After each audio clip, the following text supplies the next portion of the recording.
ایک سوال یہ ہے کہ اگر کوئی نظر مانے تو اس کو پورا کرنا ضروری ہے یا نہیں؟ تو اس کا جواب یہ ہے کہ کوئی اگر نظر مانے، مثلا کہ اگر میں امتحان میں کامیاب ہو گیا یا کسی چیز یا کسی کام میں اگر میں کامیاب ہو گیا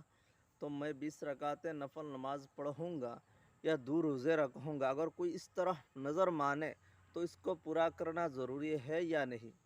تو اس کا جواب یہ ہے کہ اگر کوئی نظر مانے کہ اگر میں امتحان میں کامیاب ہو گیا یا فلاں کام میں اگر میں کامیاب ہو گیا تو میں 20 رکعتیں نفل نماز پڑھوں گا یا 2 روزے رکھوں گا، اگر وہ امتحان میں کامیاب ہو گیا تو 20 رکعتیں نفل نماز پڑھنے کی جو منت مانی ہے اس کو ہر حال میں پورا کرنا اس کے اوپر ضروری، اس کے لیے ضروری اور لازم ہے۔ اور اسی طرح اگر کوئی روزے رکھنے کی نظر مانے، اگر میں فلاں امتحان میں یا فلاں کام میں اگر کامیاب ہو گیا تو میں